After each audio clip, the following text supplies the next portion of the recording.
It's fair to say we all want success, yet so many of us are unclear about what success is and how to achieve success. In this video, we look at the starting point in the foundations of being successful, specifically looking at planning. If you're hungry to succeed, then this series has been designed specifically for you, giving you tips and clarity on elements that make us successful in a given endeavour, and how to follow through to be successful. In the last part, we looked at how and why ideas are formed, what you can do to help the creative process, and how to identify which ideas are worth pursuing. Today's video will focus on planning, which is one of the most critical parts of being successful and requires time dedicated to it to ensure you have a clear structure and plan of action. Before we go into planning, let's just reiterate the parts that will be covered as part of the series. Number 1, ideas. Number 2, planning. Number 3, motivation. Number 4, action. And number 5, recycling. Make sure to watch the other parts, as the structure requires each facet to be applied correctly if you want to see results to match your ambitions. In terms of planning, it's critical to plan a project, whether personal or for a group of stakeholders, correctly and thoroughly. In this video, we will break this down into a 6-step process which are easy to follow and understand. So without wasting time, let's get straight into it. Number 1. Identify your target market and stakeholders. The basic way to understand a stakeholder is anyone who is affected by the results of your project plan. This might be your customers or end users, or if you're working as part of a team or a bigger organization, also those you are working with or for to achieve the desired outcome. The first step in planning your project after getting an idea is to identify all stakeholders and always firmly keep their interests as the focus of the project when creating your project plan or solution. How you do this might vary depending on the type of project. In business, this is often done by having a meeting or multiple meetings with the various stakeholders in the project. Of course, you can't always actively meet all of the stakeholders in some cases, such as if you have to deliver YouTube content, in which case you will need to rethink alternative ways to get details of stakeholder requirements and needs. You can do this by meeting focus groups, finding online communities, or doing research. The purpose of the meetings and research is to develop an understanding of the potential scope of the project, make sure you and your stakeholders are clear on the outcome you're working towards, the kind of solution that will be delivered, and its purpose and benefits.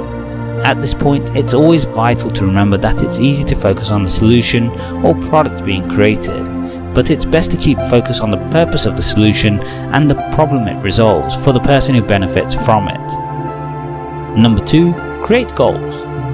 Once you have a list of stakeholder requirements, it's important to set your project goals. These must outline the project objectives, the purpose of why these objectives must be met, and how your solution will deliver the desired outcome.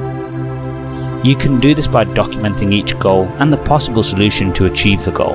When you do this, it's critical to create objectives as part of each goal, which will help you deliver the solution. These should be clear and easy to follow, which you can do by setting objectives using the SMART methodology. SMART objective.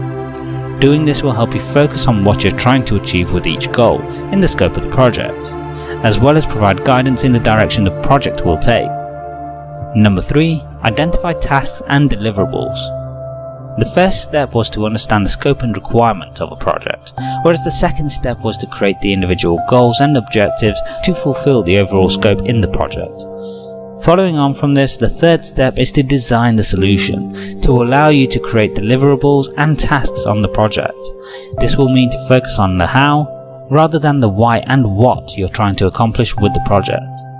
To do this, first identify the deliverables and the project planning steps required to meet the project's goals. Think about what you must deliver to meet the goals you've set for the project. From here, once you understand the deliverables, spend time designing and outlining your solution, going down to the details of the individual tasks you must complete to deliver the solution. If you work in a technical field, this might be defining processes and options available to the user. In a creative field, it might be designing an outline of what you're working to create and identifying the materials and software you need to achieve the desired results. Once you've designed your solution with clearly understood tasks on how to deliver the solution, you need to spend time assessing the time it will take for you to take action and build your solution. How you break this down depends on the solution and how you operate, but personally I like the granularity of assessing tasks by the hour, which gives me a clear time frame on where I should be during various points of the day when working. After you estimate the time required for you to complete tasks, you will be able to estimate due dates for each deliverable in your project plan, giving you a rough outline for how long a solution needs to be built. Number 4. Schedule your project. Once you have estimates for your deliverables for your project, you will want to schedule your project. Whether you work on a project with a long or short turnaround, scheduling is fundamental to ensure you are on track to achieving your objective. For example, YouTubers might deliver content weekly or even daily, making for very quick turnarounds for each video, which are the projects.